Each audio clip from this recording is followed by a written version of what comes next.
Welcome back to today's personal development training. Today, as you can see from the title, it's all about being a preneur. Now, I know what you're wondering. Why is it only half the word? Well, because there's a couple different things I wanted to talk about, being an entrepreneur, being a solopreneur, being a work from homepreneur, there's all sorts of preneurs. So today I want to talk about which one is right for you. And from what we do things a little bit differently because we are work from homepreneurs, we are work from phonepreneurs, we are solopreneurs, but we're also teampreneurs. Why? Because of the fact that the industry that we've chosen with network marketing and with multi-level marketing, we are in business for ourselves, but not by ourselves. So we not only are solopreneurs by doing things for ourselves and with ourselves, and we have teams that we build. So we are building others as well. We are focused on helping others in order to help our success.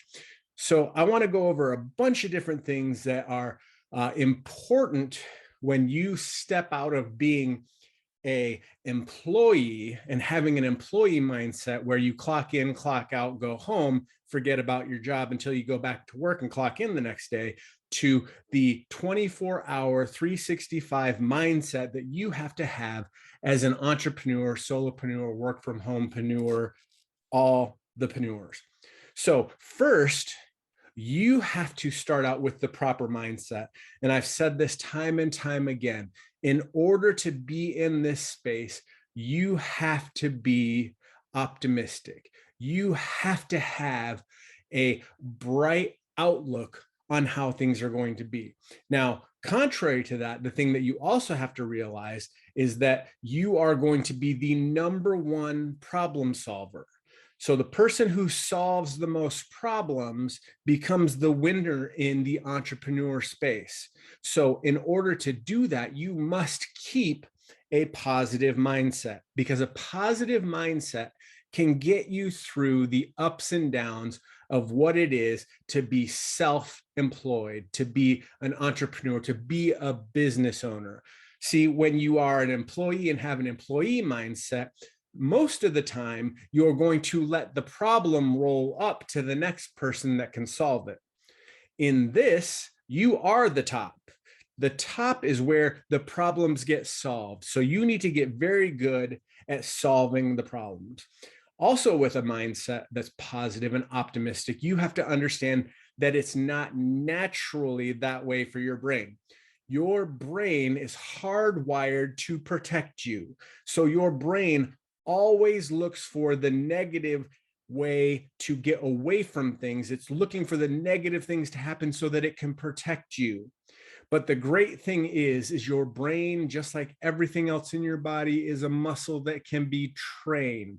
So you can train yourself to look for positive things. Couple quick ways to do that. Make sure you're starting your day out positive. Don't reach for your phone first thing in the morning and start looking at all the problems that are taking place. Make sure that you make a positive first deposit into your brain every single day. What does that look like? Looks like doing a devotional, doing your prayer time, doing positive affirmations, doing things that automatically programs your brain to look for good first thing in the morning. Now, the other thing that we want to teach people is it's okay to do two things at one time. I don't want you to just go jump into being an entrepreneur, being a solopreneur, owning your own business, and then have all the stress and anxiety of having to pay your bills solely from that. So why do we want you to do a side hustle? Because of the fact that it's something that you can do and add into your existing day without causing the additional stress of having your livelihood focus on the sole breadwinning purpose of what it is you're doing. So it is okay to have your job and a side hustle too. And what's interesting is that this day and age, a side hustle is almost a foregone conclusion. Before, it used to be this taboo things that, ooh, that guy's special because he's doing multiple things on the side. Now it's almost one of those things that if you don't have one, you're the odd man out, the odd woman out. So if you are looking to do something different, step out in the hours that you have available, make extra hours available outside of your job. And then the goal is to grow that side hustle to a point where now it almost makes having your job an expense, because of the fact that if you took that additional 8 hours that you were working at your job and put it into your business, your income from your side hustle will eclipse the income from your 9-to-5 job. So when you are looking at your side hustle, look at it as competition. So you're growing that business to meet the income requirement of your consistent 9-to-5. And then after that, it's multiplying it so that it's above and beyond that, so that it can replace your 9-to-5. The other thing about your mindset is just being opportunistic and being optimistic won't lead to long-term success. You have to do the work associated to create the long-term success. So we talk about this all the time. It's networking, not net wishing. We help you by casting dreams, helping you dream again, by doing dream boards, by showing you what's available and what's possible. But the other side to that is we also want to make sure that we're showing you the work that it takes to get there, because we talk about this all the time. The gap from where you are to your expectations, that spot in the middle is where frustration takes place. So what we want to do is we want to tell you, yes, all of the dreams that you have that we're helping you grow are available, but there's also a work capacity that's associated to that. Now, the great thing about that is you can either do it slowly and get there in a longer period of time, or you can do it faster and shorten that time frame. But either which way, we want to make sure that you have the right thought process so that you don't hit frustration and give up. Because the frustration part, when it goes on too long without being addressed, without being walked through by somebody who's been through it before, that is where most people tend to give up. And the thing is don't freak out when there's a dip. Every single business has seasons. So the business that you decide to be in, make sure that you understand the business cycle. We talk about this all the time with weddings.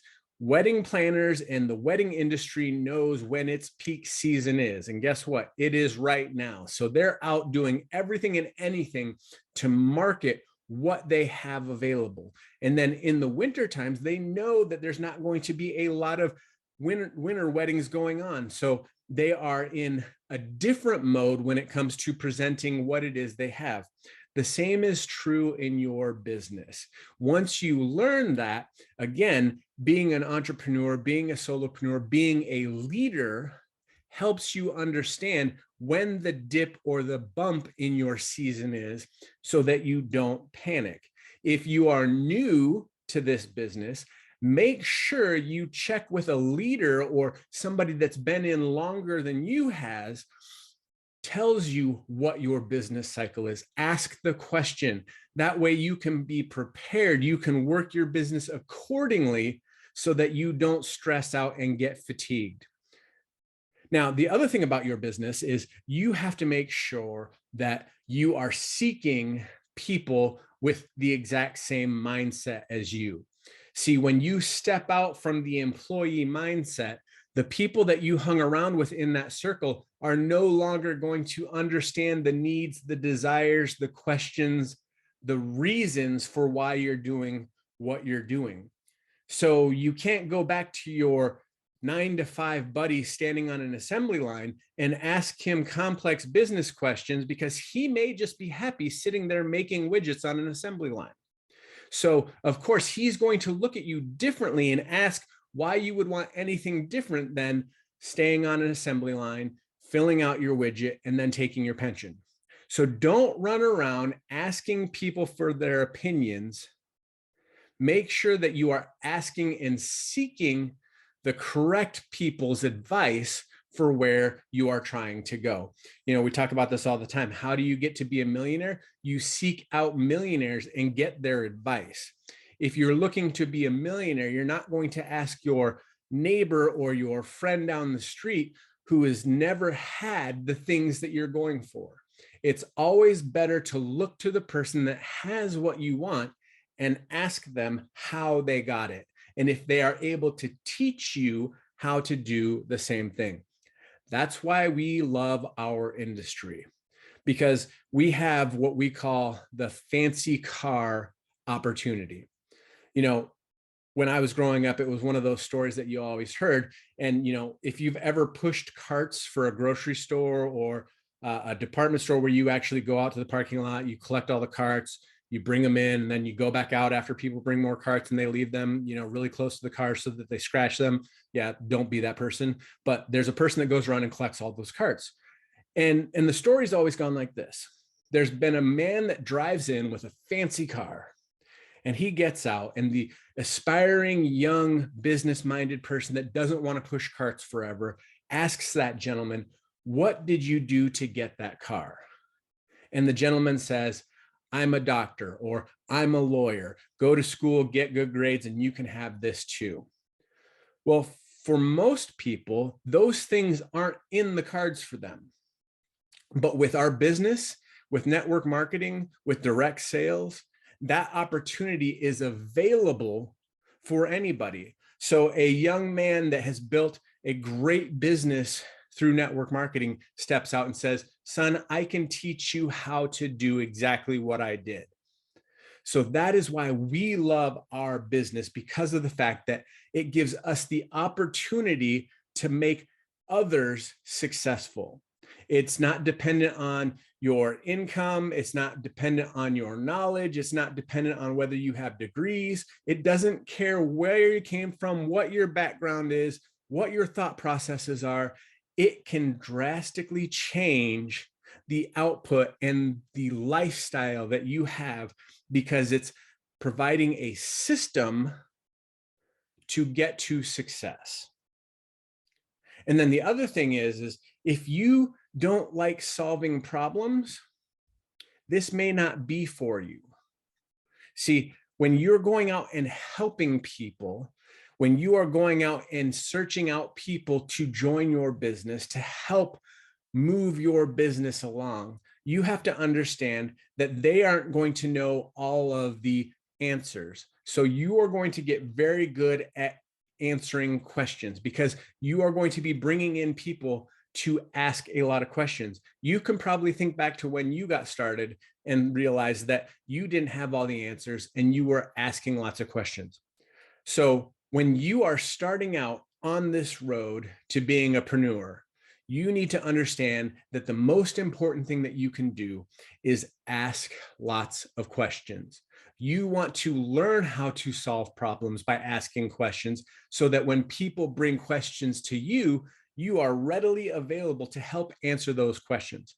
The other great thing is because of the fact that with our specific business, you're not in business by yourself, you have people readily available to help share, answer, and help you answer the questions, so that you can grow alongside your team and with the leaders that you have. Now, here's another great thing. Are you playing full out? See, when you are in an employee mindset, you may be on autopilot because things are just there. You go to work, you show up, you do the bare minimum to get paid. They're giving you the bare minimum to get you to show up to work, and you guys go about your day. Now, when you step out of that and into the entrepreneur space, into the ownership of a business or of a side hustle, it's truly up to you to get the engine going. So what you have to figure out is, are you willing to play full out in the times that you have made available? See, what I don't want you to do is think that you have to be going full speed, full speed, full speed, full speed until you burn out. That's not what you want. You want to make sure that if you have set aside a specific amount of time per week, that in those moments, so if you commit 2 hours a week, in those moments, go full out. Because when you go full out in that time frame, it will compound until you are able to add more time. Now, what happens is you have two choices. Let's say you start out with 2 hours a week. And now all of a sudden you have the ability to add an additional 2 hours. Now, if you stay playing full out and go full speed for the full 4 hours, you may be able to compound that time into an additional 4 hours a week. Or you could say that let's cut back. I've added 2 more hours. I don't want to work as hard, so I can cut back the work that I'm doing during that 4 hours because I've got additional time now. So I don't have to do it as full out as I did before. But understand that if you do that, you may only gain another 2 hours in the future. So the great thing about it is it's up to you to decide how and when you play full out. But know you can radically change your life by going full out for a season. So what I want to talk to you about is the hustle culture of being an entrepreneur. You know, you hear a lot of people talk about it now about if I would have gone back and done things differently, I wouldn't have worked as hard. I wouldn't have burned out myself. I wouldn't have done these things that I did. Well, here's the problem with those people preaching that message. If they didn't hustle and go full out during the times that they did, they may not have the time or had the success that they have now to look back and say, I should have done it differently. See, everybody knows that in order to get over that hurdle, over that mountain, over that giant goal, there is going to be a season of extremely hard work. Now, that doesn't mean it's going to last forever. It is a season. So it is okay to go all out and to hustle all out for that specific season. Because if you don't, it may not push you over the edge to the success, to the dream, to the goal, to the finish line of what that is that you've set out for you. And then once you've hit that, then you have the decision to make again, whether to sit back and catch a breath, which is absolutely okay. But don't be deceived in the current anti-hustle culture that's saying you can just get by and just do bare minimum to reach success, because that's exactly what we're doing now. Well, if they didn't hit the hustle that they started with, it wasn't going to be able to get them to where they are, to where they have the freedom to say that. That was a conversation that I've had with Ed Milet as well as John Maxwell, and they both say the same thing, that you have to hustle all out to get to the point where you have the option to say you shouldn't have to hustle all out. But the thing is that you can't get to that option without the initial hustle. So if anybody's telling you contrary to that, be careful to what they're trying to sell you and what they're trying to tell you, because without the initial hustle, you don't get the option. So here's something that I want you to understand. With having this mindset, this optimistic mindset, this entrepreneur mindset, this ability to want to help people, this looking at your time differently and going all out, you have to make sure that you don't look back and say, I wish I would have.